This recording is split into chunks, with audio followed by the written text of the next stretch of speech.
السلام عليكم ورحمة الله وبركاته. الحمد لله والصلاة والسلام على رسول الله سيدنا محمد بن عبد الله. رب اشرح لي صدري ويسر لي أمري واحلل عقدة من لساني يفقهوا قولي. أما بعد. Bapak Ibu jamaah Masjid Baitur Rahman yang sama-sama dimuliakan oleh Allah Subhanahu wa taala. Puji dan puji syukur mari kita panjatkan kehadirat Allah Subhanahu wa taala atas segala limpahan nikmat-Nya dan karunia kepada kita sekalian. Salawat dan salam semoga tetap tercurahkan kehadiran junjungan kita Nabi besar Muhammad sallallahu alaihi wasallam. Mudah-mudahan kita semua termasuk umatnya insyaallah akan mendapat syafaat beliau. Sebelum kita memulai kajian kita hari Selasa, mari kita awali dengan membaca surah Al-Fatihah. Mudah-mudahan ilmu yang nanti akan kita kaji menjadi ilmu yang manfaat bagi kita semua. Ila khatatul muslim.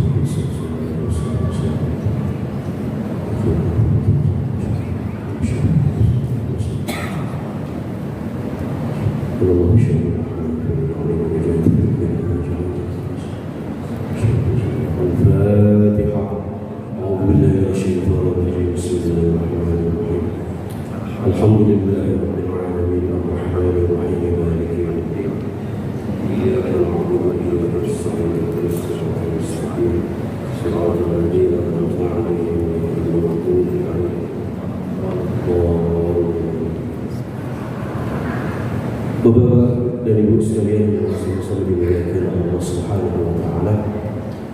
Siang hari ini kita akan membahas topik tentang mujahadah.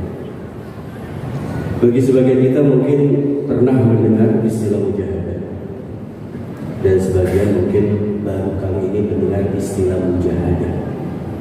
Mujahadah ini secara harfiah artinya bersungguh-sungguh dalam segala tindakan kita dalam keseharian. Ketika kita ingin mencari sesuatu hal, pasti kita akan bersungguh-sungguh untuk meraih secara sukses.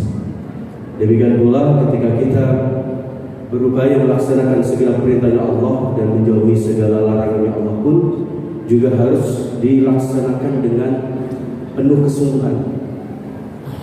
Ada beberapa ayat yang bisa kita simak untuk lebih memahami arti dari mujahadah. Di ayat 40 surah An-Nazi'at Allah Subhanahu wa taala berfirman, "Wa amma man khafa maqama rabbih wa nahaa an-nafsa 'anil hawa fa innal jannata hiyal ma'wa." Adapun orang-orang yang takut akan kebesaran Tuhannya dan menahan dirinya dari mengikuti kemauan hawa nafsunya, maka sesungguhnya surga menjadi tempat tinggalnya. Di ayat itu Allah tegaskan, orang yang takut akan kebesaran Allah, orang yang bisa menahan dirinya dari memperturutkan hawa nafsunya, maka balasannya surga. Maka siapa yang bisa mengagungkan kebesaran Allah? Hanya orang-orang yang memiliki kesungguhan untuk membangun takwanya, maka dia akan melihat kebesaran Allah. Tetapi sebaliknya, orang yang tidak memiliki kesungguhan membangun ketakwaan, dia akan meremehkan kekuasaan Allah Ta'ala. Bahkan dia tidak ada rasa takut akan kekuasaan Allah Subhanahu wa taala. Sementara dalam satu sabdanya Rasulullah mengingatkan, ittaqullaha haitsuma kunta. Takutlah kamu, bertakwalah kamu kepada Allah haitsuma kunta, dimanapun kamu berada. Jadi ada upaya sungguh-sungguh dalam waktu apapun, dalam tempat dimanapun. Dengan kesungguhan itulah kemudian kita bisa membangun ketakwaan. Demikian pula halnya ketika orang tidak memiliki kesungguhan untuk mendapatkan ridha Allah Ta'ala, dia akan senantiasa membutuhkan hawa nafsunya. Tetapi orang-orang yang memiliki kesungguhan untuk mendapatkan ridha Allah Subhanahu wa taala, dia akan mampu menahan segenap godaan dari hawa nafsu. Di ayat yang lain di surah Asy-Syams ayat 9 Allah Ta'ala berfirman, qad aflaha man zakkaha wa qad khaba man dassaha. Sungguh beruntung orang yang mensucikan mensucikan jiwanya. Dan sungguh merugi orang yang mengotori jiwa. Siapa yang mampu menjaga jiwanya itu tetap bersih? Hanya orang yang sungguh-sungguh untuk mendapatkan ridhonya Allah, itu yang mampu. Sementara orang yang tidak mau sungguh-sungguh untuk mendapatkan ridhonya Allah Ta'ala, yang ada dia akan memilih untuk mengotori jiwa. Oleh karena itu ulama memberikan definisi apa itu sesungguhnya mujahadah. Al-mujahadah tutlaqu ala badlil was'i. Mujahadah itu ditujukan untuk makna mengerahkan segala kemampuan fi fi'li ma yardallahu ta'ala, di dalam hal mengerjakan segenap perintahnya Allah Ta'ala, wa tarki ma yasqatuhu, dan meninggalkan segala hal yang bisa mendatangkan murkanya Allah. Bistidamatil jiddi, dengan terus-menerus membangun kesungguhan. Wasidqil iftikar ila Allah Ta'ala, dan jujur di dalam hal membutuhkan, dalam hal menunjukkan kebutuhan kepada Allah Subhanahu wa Ta'ala. Wal inqita' an kulli ma siwa, dan memutus segala hal akan kebutuhan selain kepada Allah Subhanahu wa Ta'ala. Wa fitamin nafsi 'an syahawat, memutus nafsunya, menyapih, ya seperti bayi itu disapih, menyapih nafsunya dari memperturutkan hawa nafsunya, dari mengikuti syahwatnya. Wa nasri'il qalbi 'anil amani wasyubhat, dan mencabut hatinya dari segala angan-angan dan subhat. Coba kita rinci secara singkat aja dari definisi. Yang pertama, poin pertama, yang namanya mujahadah itu ada kesungguhan, mengerahkan segala kemampuan. Kemampuan itu dari niatnya, dari hatinya, dari seluruh jiwa raganya, dikerahkan sepenuhnya untuk apa? Yang pertama, mengerjakan segala perintah Allah Ta'ala. Berarti ini maunya salat lima waktu. Di tengah kesibukan kita, bisa nggak kita tinggalkan dulu kesibukan duniawi kita untuk menghadap Allah Subhanahu wa Ta'ala? Dan bukan hanya sekedar menghadap Allah Ta'ala, tetapi diusahakan pelaksanaan sholat itu benar-benar menghadirkan hatinya. Itu namanya mujahadah. Kemudian meninggalkan segala hal yang bisa mendatangkan murkanya Allah Ta'ala. Segala apa yang diharapkan Allah Ta'ala itu akan mendatangkan murka kalau dikerjakan. Bisa tidak kita menghindari itu? Baik dari hal yang sifatnya bisa merugikan orang lain ataupun tidak merugikan orang lain, tetapi di situ Allah mengharapkan. Kalau kita mujahadah pasti bisa. Walaupun katakan kondisi sekeliling kita sudah rusak sedemikian rupa, selama kita masih bisa mujahadah, maka kita mampu untuk meninggalkan apa yang bisa mendatangkan murka Allah Ta'ala. Bismillahirrahmanirrahim jiddi. Tetapi dengan ketentuan ada kontinuitas. Dalam kesungguhannya itu ada kontinuitas. Tidak sekarang sungguh-sungguh, besok enggak, besok udah kendor, besoknya lagi baru benar-benar lagi, sungguh-sungguh lagi, enggak seperti itu. Diusahakan terus, kontinu, istidamah. Itu yang poin pertama. Yang kedua, mujahadah itu di dalam jiwanya ini menyatakan dengan sungguh-sungguh bahwa saya butuh kepada Allah. Iftiqar ila Allah. Sekalipun kita ini dikaruniai oleh Allah Subhanahu wa Ta'ala dengan segala kemampuan, tetapi begitu kita sudah di hadapan Allah Ta'ala, segala kemampuan itu jangan pernah ada di dalam hati kita. Jangan masih beranggapan masih ada kemampuan di hadapan Allah Ta'ala. Kalau masih beranggapan masih ada kemampuan di hadapan Allah Ta'ala, Allah nggak akan membantu kita. Malah yang ada, orang ini menjadi sombong. Karena beranggapan dia memiliki kemampuan dalam hal logikanya, dia masih memiliki kemampuan dalam hal jaringannya, dia mungkin memiliki kemampuan dalam hal finansialnya. Jadi rasa dia memiliki kemampuan itu bisa menghalangi dia dalam kedekatannya dia kepada Allah Subhanahu. Maka ini butuh mujahadah. Orang yang mujahadah bisa menghadirkan sikap iftikhar, sikap butuh kepada Allah Ta'ala. Dan sebaliknya, dia inqita', dia bisa memutus segala kebergantungan dia kepada makhluk. Ini kita bicara batiniyahnya, Pak. Bukan kita bicara lahiriah. Kalau lahiriah Bapak punya atasan, ya kita bicara secara struktur organisasi masih boleh. Oh, saya masih punya atasan, saya perlu memberikan laporan pada atasan mengenai kegiatan industri, boleh. Tapi itu sifatnya lahiriah.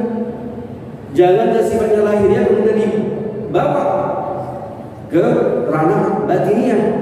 Batiniyah kita harus tetap menyatakan bahwa saya hanya butuh kepada Allah Ta'ala. Urusan saya menghormati atasan, urusan saya memberikan pertanggungjawaban ke atasan, ini hanya urusan lahiriah. Udah titik sampai situ saja.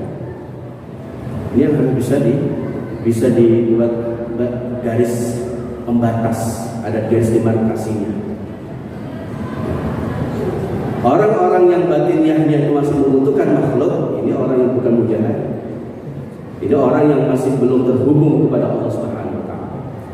Kemudian poin ketiganya, fiqawi nafsi, dia mampu memotong hawa nafsunya ini untuk mempertukan syahwatnya. Dari kepala sampai kaki ini punya syahwat semua. Kepala kita ada pikiran, pemikiran kita kadang-kadang berpikir yang enggak.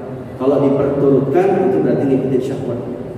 Mulut kita ini pingin makan, pingin aja makan yang enak, pingin minum yang enak, pingin konsumsi yang enak. Walaupun sudah kenyang, kadang-kadang kalau ngikutin syahwatnya, syahwat makan, syahwat minum, terus. Tetapi kalau kemudian kita mampu memutus hawa nafsunya ini, makan minum secukupnya, tidur secukupnya, ya, mencari uang yang memang sesuai dengan kadar yang Allah berikan, tidak melebihi dari apa yang Allah sudah berikan, sehingga tidak tergoda untuk mencari uang yang haram. Ini namanya mujahid. Kemudian yang berikutnya, naz'il qalbi, cabutlah hati kita ini dari segala angan-angan, al-amani. Angan-angan itu sesungguhnya membuat kita tidak segera melaksanakan kebaikan. Contoh, bapak-bapak ingin istiqamah tahajud, kemudian nafsunya bilang gini, udahlah Pak, nanti aja deh kalau sudah menjelang pensiun saja, sudah mulai tahajud. Kalau bisa setelah pensiun aja tahajud. Ya kalau umurnya sampai pensiun. Kalau umurnya baru sampai 50 diambil oleh Allah Subhanahu wa taala, kapan sempat tahajud? Mau haji ketakut, katanya, oh Pak, nanti katanya kalau di tanah suci itu orang perbuatannya jelek dibalas sama Allah. Saya kan masuk kotor. Lah kalau masih kotor, ya segeralah menjadi bersih. Angan-angannya itulah yang membuat dia tidak segera bertaubat kepada Allah Subhanahu wa taala. Maka orang yang mujahadah akan menghilangkan segala angan-angan itu dari hatinya. Begitu dia ingin untuk berbuat baik, akan segera dilaksanakan. Jadi begitu dia ada azam, ada keinginan kuat untuk berbuat baik, kalau memang hari ini bisa dilaksanakan, hari ini bisa dilaksanakan. Kalau mamanya tahun ini bisa umroh, langsung tahun ini laksanakan umroh, dan seterusnya. Tidak ditunda-tunda, hanya menjadi angan-angan. Termasuk menghindari segala hal syubhat. Yang jelas halal saja yang diambil, yang haram apalagi yang syubhat, apalagi yang haram, dia akan menghindari. Oleh karena itu, Al-Imam Abdul At-Tasturi, seorang ulama di abad ketiga Hijriah, menyatakan bahwa al-mujahadah, bahwa mujahadah itu aqrabus sebab terdekat musilillah ta'ala, yang akan mengantarkan kita untuk sampai kepada Allah Ta'ala. Jadi kalau kita ingin kedudukan kita ini bisa dekat kepada Allah Ta'ala, maka jalan yang paling dekat adalah melalui mujahadah. Kerjakan segala perintah Allah Ta'ala dengan sungguh-sungguh, jauhi segala larangan Allah Ta'ala dengan sungguh-sungguh, dan seterusnya sebagaimana definisi yang sudah saya sebutkan tadi. Ya. Annal musyahadah mawarithu mujahadah, kata Imam Abdul At-Tasturi, bahwa musyahadah yaitu kesaksian-kesaksian dalam batin kita yang bisa melihat keagungan Allah Ta'ala itu adalah buah dari mujahadah. Orang yang bisa mujahadah, dia bisa mendapatkan musyahadah. Contoh paling gampang bagaimana? Bapak baca Quran. Dicontoh ya. Begitu baca Quran, membaca dengan tajwid dengan benar, dibaca dengan tartil, kemudian diupayakan tadabbur, memahami maknanya. Benar Allah tunjukkan rahasia dari ayat yang kita baca itu Allah tunjukkan. Jadi kalau dibuat konkret memang agak susah. Hanya orang yang bersangkutan yang bisa tahu. Nah itu namanya musyahadah. Dan itu tak bisa didapat dari pengajian manapun yang namanya musyahadah. Hanya pengalaman rohani yang Allah berikan kepada orang-orang tertentu. Atau contoh yang lain, Bapak zikir di malam hari, bangun tahajud, kemudian istighfar, kemudian membaca segala kalimat-kalimat thayyibah dengan niat untuk mendapatkan ridhonya Allah Subhanahu wa taala pada saat itu dulu, pada saat itu juga. Kemudian Allah taala kasih musyahadah. Beri Allah kasih. Ini loh, subhanallah yang kamu baca itu begini, ditunjukkan sama Allah taala. Kebesaran Allah taala ditunjukkan. Itu namanya musyahadah.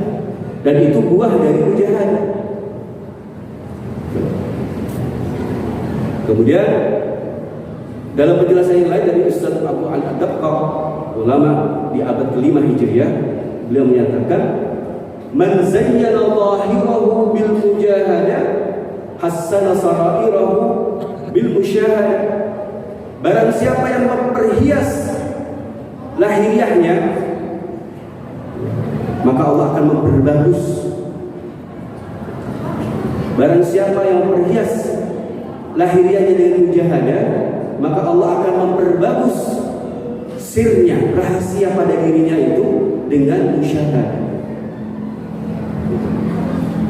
Jadi sekali lagi penjelasan dari Al-Imam Abu Ali At-Taqqa sejalan dengan apa yang dikatakan oleh Al-Imam Abdullah At-Tusturi tadi, bahwa musyahadah adalah buah dari mujahadah.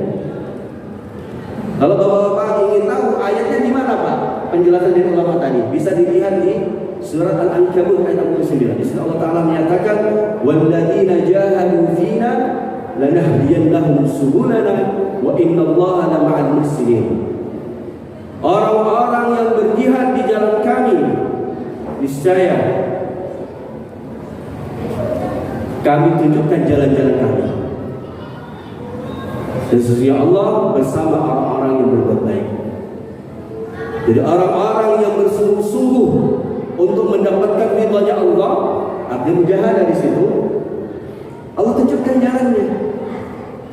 Nah, Allah menunjukkan jalan itu artinya musyahadah. Musyahadah itu langsung, musyahadah itu sesuatu yang bisa disaksikan. Itu namanya musyahadah. Jadi ibarat kata kita bisa tahu jalannya, oh ini loh, jalan menuju Allah Ta'ala ini.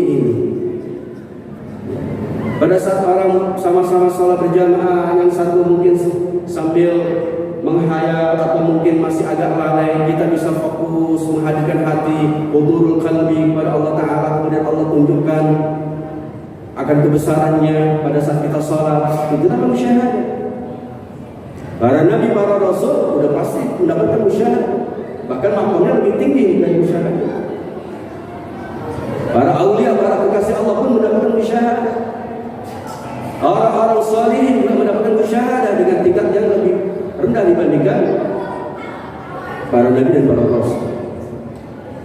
Dan kita semua insya Allah kalau menjalankan mujahadah, ada kesungguhan pada diri kita ini, insya Allah juga akan mendapatkan musyahadah.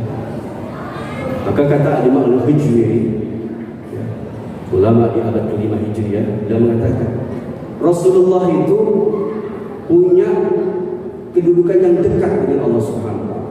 Bahkan sangat dekat. Dibandingkan manusia yang lain, Rasulullah itu paling dekat. Bahkan bukan hanya manusia, dibandingkan seluruh makhluk, Rasulullah paling dekat dengan Allah Ta'ala. Dijamin keselamatannya dunia akhirat. Tidak ada dosa kecil maupun besar pada diri Rasulullah. Tetapi apa yang terjadi? Katsara jihadu, Rasulullah itu memperbanyak mujahadahnya.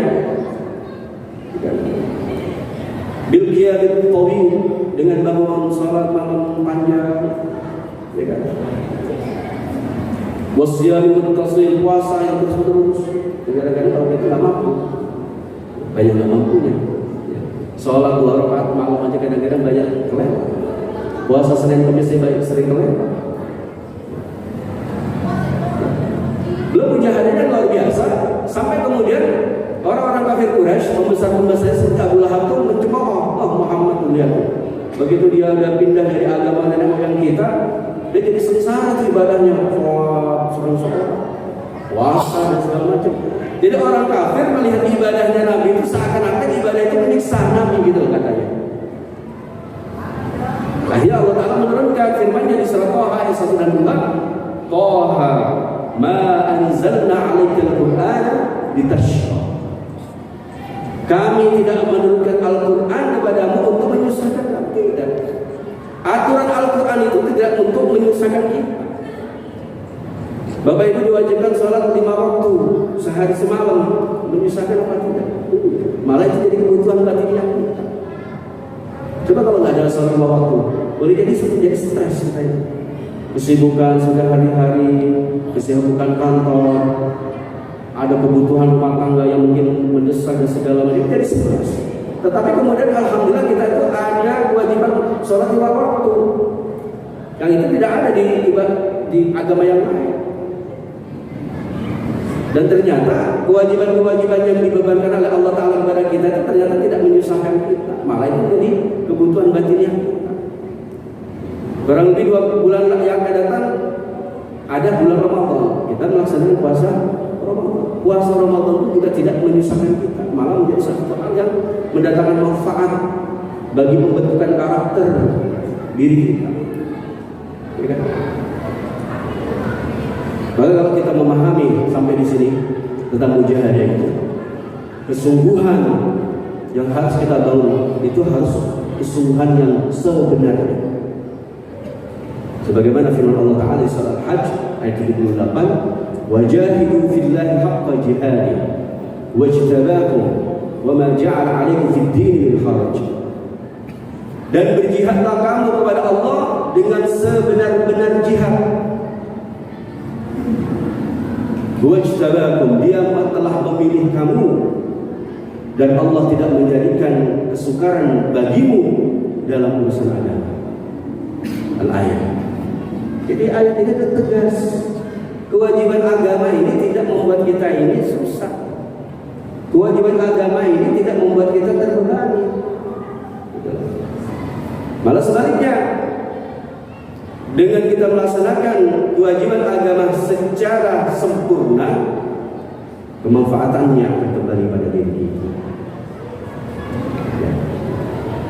Dan kita di dalam melaksanakan kesungguhan ini, jihad ini jangan dipahami hanya jihad perang, bukan hanya itu.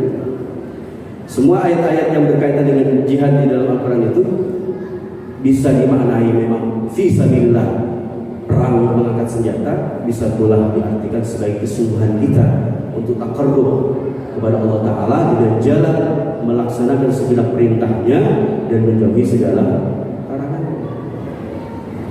Maka Al-Imam Abdul Qasim Al-Musyairi, ulama abad ke-5 Hijriah, menyatakan, beliau memberikan beberapa 3 poin berkaitan dengan ayat wajahidu fillahi haqqa jihad. Yang pertama, ayat itu harus difahami. Kalau kita haqqa jihadi, jihad dengan sebenar-benarnya, itu artinya kita melaksanakan perintah itu sesuai dengan kapasitas perintah, sesuai dengan waktu ditetapkannya perintah. Namanya sholat itu. Sholat 5 waktu, ketentuan waktunya sudah ditentukan. Duhur dari mulai tergelincirnya matahari. Asar namanya. Sesudah bayangan benda itu sudah 2 kalinya masuk ke asar. Umpamanya kita tidak melaksanakan di tepat waktu, sah saja ibadahnya, tapi itu tidak masuk kategori mujahadah. Orang yang mujahadah dia akan berupaya untuk melaksanakannya di tepat waktu. Dia upayakan bagaimana sholat itu memenuhi syarat rukunnya dengan baik, ditambah lagi kesunahannya juga dipenuhi. Itu namanya mujahadah. Dan buat kedua, Imam Al-Bushairi menjelaskan haqqa jihadi itu artinya dia melaksanakannya sesempurna mungkin. Bukan dalam arti dia memperberat dirinya, tidak. Walaupun katakan yang ringan itu sudah sah gitu ya, tetapi kalau dia bisa melaksanakan sesempurna mungkin, dia mendapatkan kebaikan lebih. Itu namanya mujahad. Contoh, di ayat 184 Al-Baqarah Allah Ta'ala menyatakan, walladzina yutiqunahu fidyatun ta'am miskin. Ya, orang-orang yang tidak mampu melaksanakan, orang-orang yang berat melaksanakan kewajiban puasa, maka dia wajib membayar fidyah, yaitu memberikan makan kepada orang miskin. Faman tatawwa khairun lahu, faman tatawwa khairan fa huwa khairun lahu. Barang siapa yang dengan kerelaan hati melaksanakan kebaikan, maka itu lebih baik baginya. Maksudnya apa? Begini, ada orang, katakan satu contoh, orang yang sudah tua renta tidak mampu puasa, maka dia membayar fidyah. Fidyah itu ukurannya dalam penjelasan Nabi adalah 1 mud. 1 mud kurang lebih 8 on. Dia bayar 8 on. Sudah memenuhi ketentuan enggak? Sudah. Sah, sudah sah fidyah. Tapi kalau kata Allah Ta'ala di kelanjutannya, faman tatawwa khairan, kalau dia dengan kerelaan hati mau melakukan kebaikan, artinya apa? Dia lebihin. 8 on udah sah. Udah deh, kita pindah ke sekilo. Udah sekilo, udah, oh lebih bagus. Oh ditambahin lagi sama dia, uang. Udah Pak, ini berasnya, sekalian ini uangnya Pak, buat beli lauk. Itu namanya dia melakukan kebaikan. Bahwa khairullah, kata Allah Ta'ala, maka hal itu lebih baik lagi buat dia.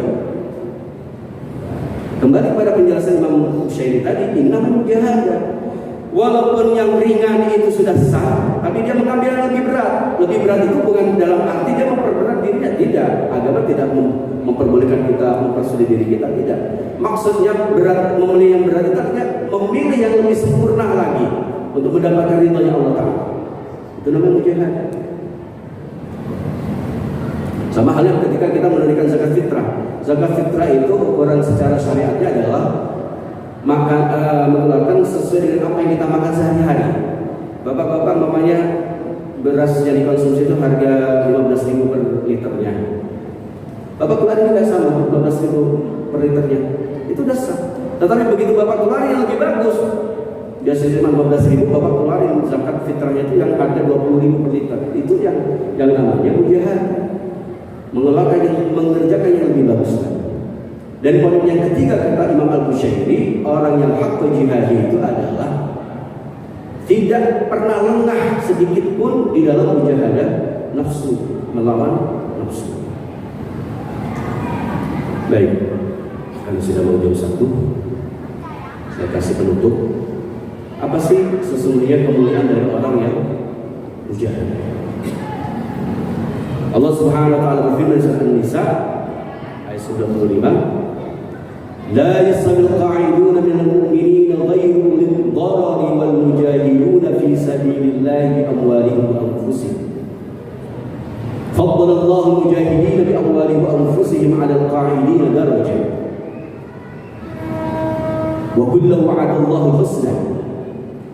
Wa faddala Allahu al-mujahidina 'ala al-qa'idina ajran 'azima. Allah Ta'ala menegaskan, orang yang duduk, orang mukmin yang duduk dalam arti tidak ikut berperang tanpa uzur, itu tidak sama dengan orang yang mujahid, berjuang fi sabilillah dengan harta dan jiwanya. Kalau dalam kondisi amal seperti ini, contohnya ya sama seperti bapak-bapak ini. Selepas salat zuhur, pas hari Selasa ada kajian, bapak menyempatkan duduk dulu sebentar, paling juga setengah jam selesai. Ya kan? Ini termasuk jihad. Bapak meluangkan hartanya dan jiwanya. Hartanya mungkin bisa ngisi promo yang ada, ya kan? Jiwanya ya itu hadir duduk di sini. Itu termasuk jihad. Termasuk memakmurkan masjid. Dan memakmurkan masjid termasuk jihad. Coba kalau nggak ada taklim seperti ini, selesai sholat sepi lagi di masjid. Tapi alhamdulillah ada taklim, begitu selesai sholat masjid ini terus makmur karena ada kajian. Jadi termasuk mujahadah, ya kan? Dan Allah tegaskan, Allah melebihkan derajat orang yang jihad dengan harta dan jiwanya di atas orang yang duduk, yang tidak ikut berperang, tidak ikut berjuang. Dan masing-masing orang yang berjuang itu mendapatkan janji pahala yang bagus, yaitu berupa surga. Dan Allah lebihkan orang yang berjihad atas orang yang dulu tidak berjihad itu dengan pahala yang banyak. Itu keutamaan dari orang yang berjihad. Baik Bapak Ibu, kalau ada yang bertanya sebelum tutup sini. Bismillahirrahmanirrahim. Assalamualaikum warahmatullahi wabarakatuh. Waalaikumsalam. Pak Ustaz, tadi disampaikan bahwa salah satu prasyarat mujahadah itu adalah melepaskan diri dari ketergantungan dengan makhluk. Mungkin banyak di antara kita yang masih bergantung dengan makhluk. Akhirnya kita terjebak dengan rutinitas, dengan aktivitas, kemudian sehingga kita punya berpemahaman bahwa penghasilan yang kita dapat itu karena kerja kita, karena usaha kita, sehingga kita tidak menghadirkan Allah dalam aktivitas kita. Nah, ini bagaimana kiatnya supaya kita tidak bergantung dengan makhluk tadi. Itu yang pertama. Yang kedua, ya mungkin masukan juga karena ini bulan Rajab, kita lagi bulan Ramadan, mudah-mudahan intensitas kajian ini bisa ditambah. Bisa tadinya seminggu sekali, bisa seminggu 2 kali. Jadi biar mujahadahnya bertambah. Jadi tidak beda antara, tidak sama dengan orang yang duduk di masjid taklim dengan yang tidak. Jazakallah. Ya, terima kasih. Dengan Bapak siapa? Lutfi Ustaz. Ini sama. Namanya sama Pak. Ini dari Bapak Lutfi. Jadi yang pertama kata beliau, ini kan mudah-mudahan nggak ada di sini, di luar sana mungkin ya. Jadi orang beranggapan saya kalau nggak kerja saya dapat penghasilan. Ini keliru. Kenapa? Yang memberikanmu rezeki, termasuk bisa makan, minum, dan termasuk kalau kita sakit jadi segala-galanya itu adalah Allah Ta'ala. Ini kita bicara dalam hal hakikatnya ya.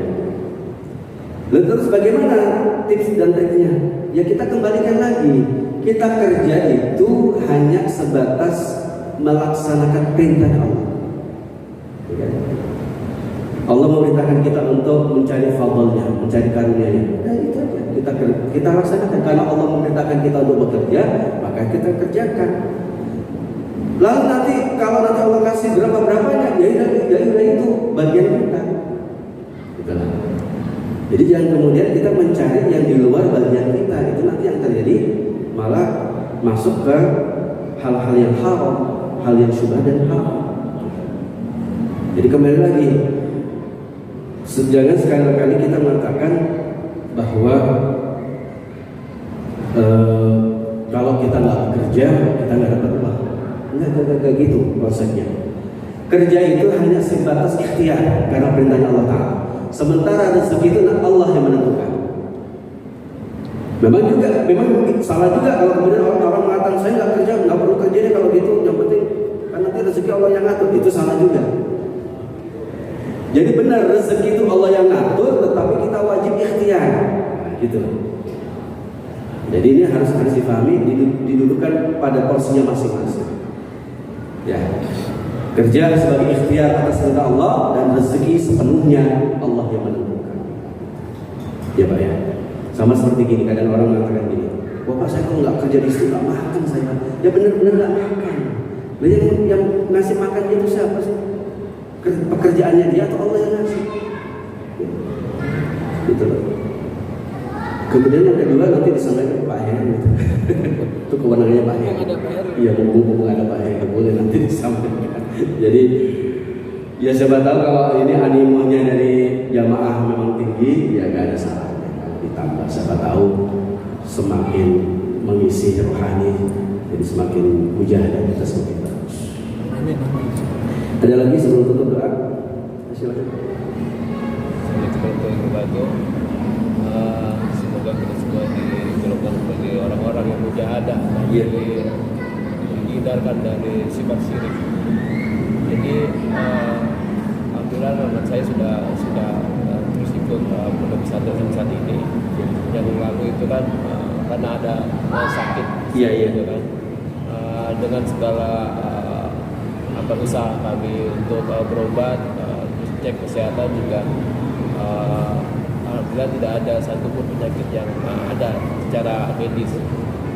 Namun ada beberapa orang yang mengatakan bahwa ini ada serangan dari luar.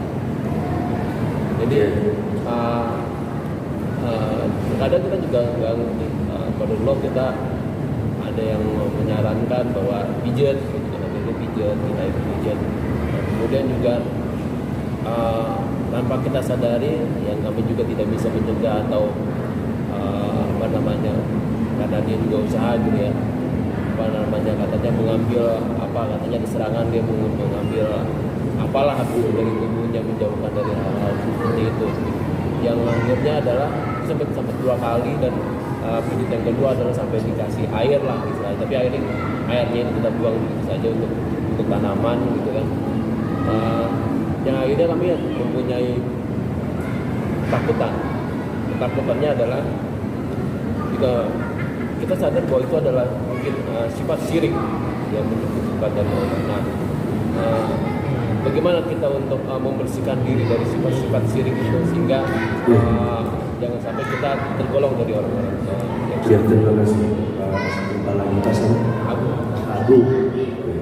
Ya, bulan lalu sempat cerita sama aku ya. Singkat aja jawabannya begini.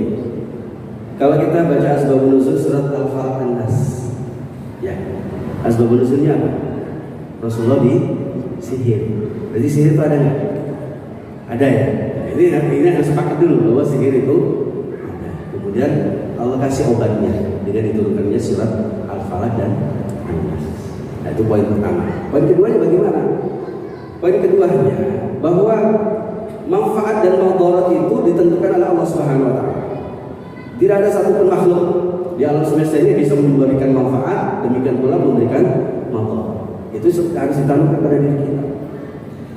Seandainya kita ada rekan kita atau mungkin sahabat kita yang sudah lebih sukses daripada kita, kemudian dia ngasih jalan ya kepada kita, ayo Pak, saya promosi, akhirnya berhasil dipromosi jadi lebih bagus. Itu kan manfaat. Tapi tetap diingat bahwa yang memberikan manfaat bukan kawan bapak, Allah yang memberikan, cuma melalui kawan bapak. Benar, wasilahnya ini. Demikian pula umpamanya orang bunuh, bisa nggak orang bunuh kita sampai mati? Bisa banyak kejadiannya. Ya.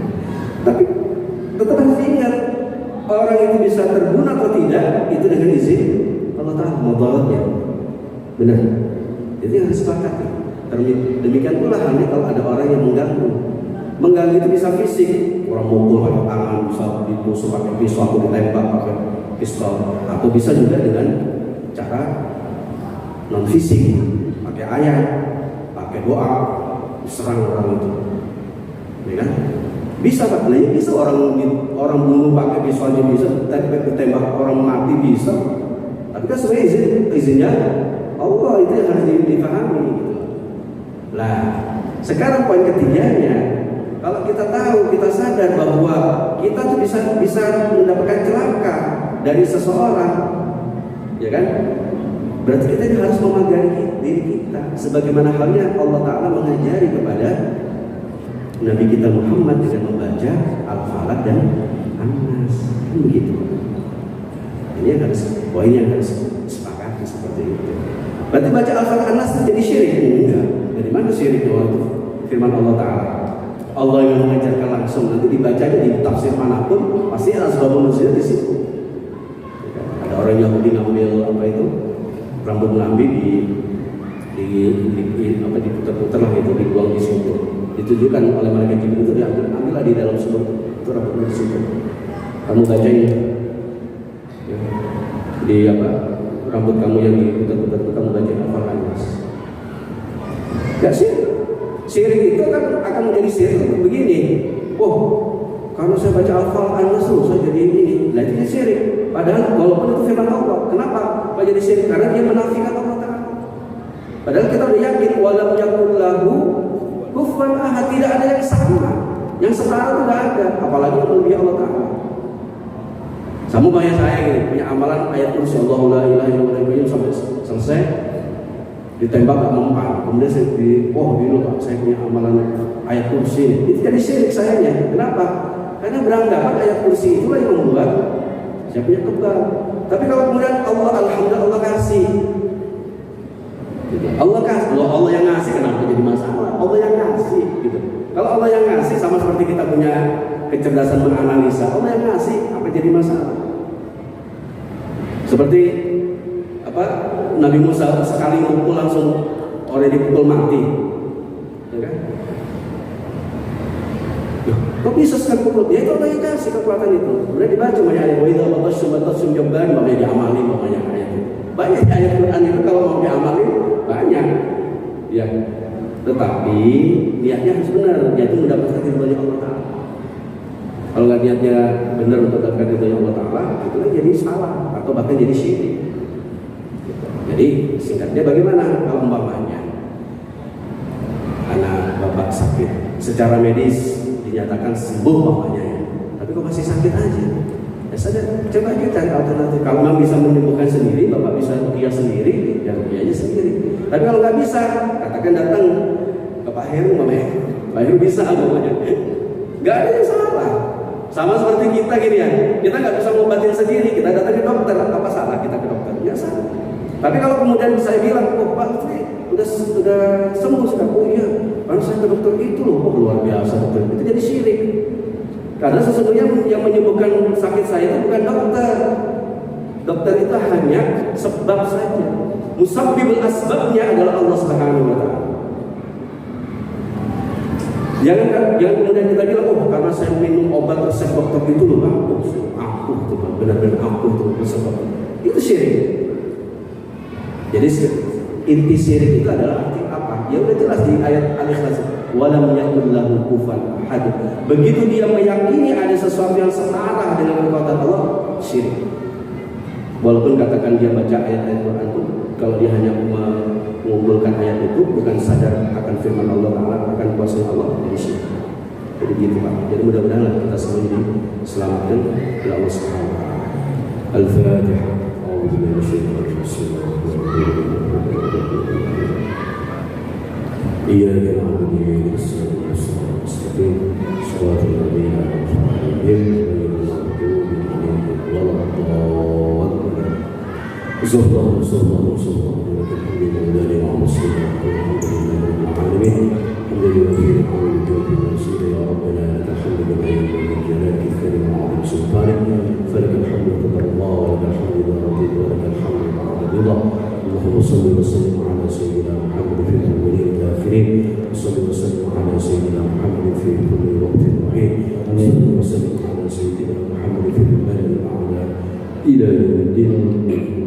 اللهم كن والمسلمين الشباب الى السعاده ومن النار الى الجنه ومن العذاب الرحمه ومن الذنوب الى المغفره ومن الاساءه الى الاحسان ومن الخوف الى الامان ومن الفقر الى الغنى ومن الذل الى العز ومن الاهانه الى الكرامه ومن الضيق الى السعه ومن الشر الخير ومن العسر الى اليسر ومن الادبار الى الاقبال ومن السخط الى الرضا والغفله الى العباده ومن الفطره الى الاجتهاد والخذلان والتوفيق ومن البدع الى السنه ومن الرجال ومن العدل.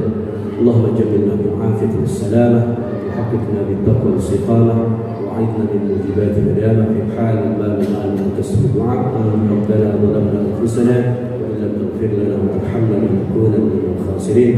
ربنا هب لنا من ازواجنا وذريتنا قرة اعين واجعلنا للمتقين اماما. ربنا اتنا في الدنيا حسنه وفي الاخره حسنه وقنا عذاب النار. سبحان ربك رب العزه عما يصفون والسلام على المرسلين والحمد لله رب العالمين.